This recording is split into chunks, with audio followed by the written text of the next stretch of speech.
అందరికీ షలో ప్రార్థన. మహాగణుడ మహిమాస్వరూపి, సర్వాధికారి, సర్వ సృష్టికర్త, మాట అవునంటే అవును, కాదంటే కాదుగా ఉండాలని సెలవిచ్చిన తండ్రి, మీ ఘనమైన నామమునకు స్తుతులు స్తోత్రాలు చెల్లించుకుంటున్నాం. ఆశ్చర్యకరమైన ఆలోచన శక్తియు అధిక బుద్ధియు అనుగ్రహించువాడు నీవే అని మేము ప్రార్థన చేయుచున్నాము.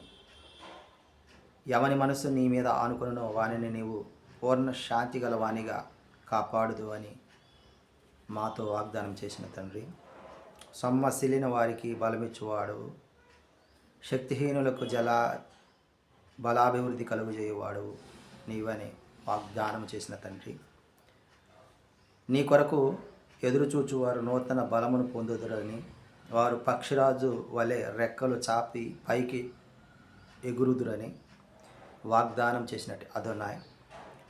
భయపడకము, నేను నీ ఎలోహిమై ఉన్నాను. దిగులు పడకము, నేను నిన్ను బలపడుతును. నీకు సహాయము చేయువాడును నేనే అని వాగ్దానం చేసినటువంటి అదోనాయ్, మీ ఘనమైన నామమునకు స్తుతులు స్తోత్రాలు చెల్లించుకుంటున్నాం. ఈ ఉదయకాల సమయంలో నీ వాక్యమును ధ్యానించగలిగే శక్తిని, బలమును మాకు అనుగ్రహించి అనుదినము మమ్మల్ని బలపరుస్తూ నీ యొక్క శక్తిని మాకు అనుగ్రహిస్తూ ఉన్న విధానం బట్టి మీకు వేలాది స్తుతులు స్తోత్రాలు చెల్లించుకుంటూ ఈ మా మనవులను మా రక్షకుడి విమోచకుడు యెషువా మెస్సీయ నామమున అడిగి పొందుకుంటున్నాం తండ్రి, ఆమేన్. నీవే నా శైలమై, నీవే నా శృంగమై, నా విజయానికే నీవు భుజబలమై.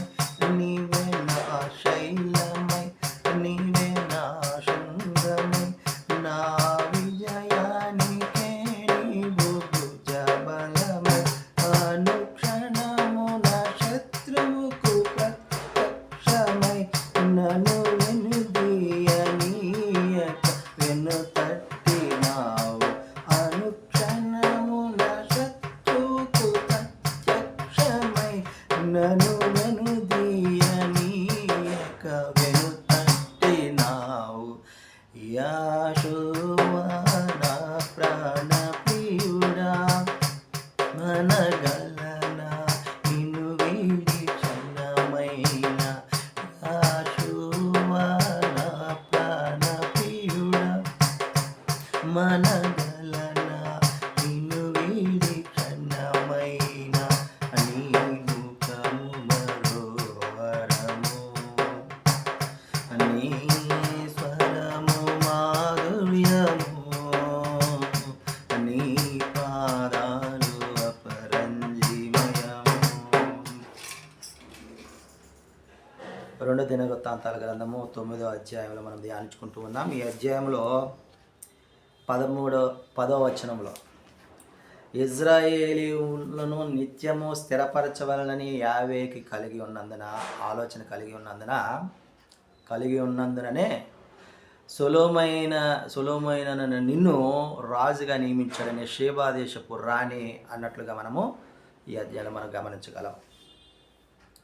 అయితే ఆవిడ 240 మణుగుల బంగారమును, విస్తారమైన గంధవర్గములను, రత్నములను సొలొమోనుకు బహుమతిగా ఇచ్చినట్లుగా చూస్తూ ఉన్నాం. అంత మాత్రమే కాదు, ఆమె అడిగినదంతయు కూడా సొలొమోను ఆమెకు ఇచ్చినట్లుగా కూడా ఈ అధ్యాయం మనము చూస్తూ ఉన్నాం. సమాధానము చెప్పటమే కాదు, ఆమెకు కూడా అడిగినదంతయు సొలొమోను ఇచ్చి పంపించినట్లుగా చూస్తూ ఉన్నాం. ఓఫీరు నుండి తెచ్చినటువంటి బంగారము, ఇది కాకుండా హీరాము, సొలొమోను వారి పనివారు తెచ్చినటువంటి బంగారము, చందనపు మ్రాణులు, రత్నములు వారు మళ్ళీ సొలొమోను వారికి ఇచ్చినట్లుగా కూడా ఈ అధ్యాయంలో చూస్తూ ఉన్నాం. అయితే ఈ చందనపు మ్రాణులతో సొలొమోను వారు సోపానములు, తంబురలను, సితారలను చేయించినట్లుగా చూస్తూ ఉన్నాము. ఇది వరకు ఇలాంటివి ఈ యొక్క పని ఎవరికి తెలియదు, ఎవరు చేయలేదు కూడా. అయితే 1332 మణుగుల ఎత్తుగల బంగారం ఏటేటా ఈ యొక్క సొలొమోను వారి ధననిధికి చేరుతూ ఉంటుందని మరి లిఖించబడి ఉన్నది. ఇది ఎంత మాత్రమే కాదు, అరబ్ దేశపు రాజ్యాధికారులు, రాజులు వారు ఈ యొక్క బంగారమును సొలొమోనుకు ఇచ్చినట్లుగా కూడా ఈ అధ్యాయంలో మనం గమనించగలం. అయితే ఈ యొక్క బంగారముతో సాగగొట్టి డాళ్లను చేసినట్లుగా చూస్తూ ఉన్నాం. డాళ్లను చేసి ఒక్కొక్క డాలుకి 600 తులాల బంగారము పట్టింది. అంతకు మాత్రమే కాదు, అలా 200 డాలులు చేయించినట్లుగా చూస్తూ ఉన్నాం. ఒక కేడెము 300 తులముల బంగారం ఒక కేడెం చేయడానికి. అలా కేడెములు డాళ్లను లెబనోను అరణ్యములో ఉంచినట్లుగా కూడా ఈ అధ్యాయంలో మనం గమనించగలం.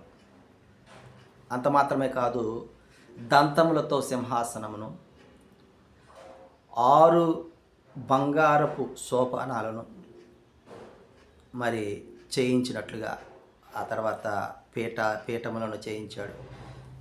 ఇలా చిన్న చిన్న వాటిని అనేకమైన బంగారముతోనే చేశాడు. ఆయన కాలంలో, సొలొమోను కాలంలో వెండి లెక్కకు రాలేదు.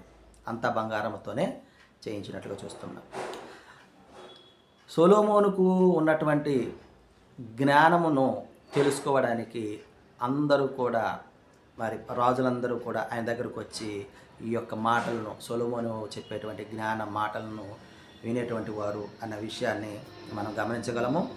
యూఫ్రటీస్ నది మొదలుకొని ఐగుప్తు వరకు ఉన్న రాజులందరినీ కూడా ఈ సొలొమోను వారు ఏలినట్లుగా కూడా మనము ఈ అధ్యాయంలో గమనించగలం.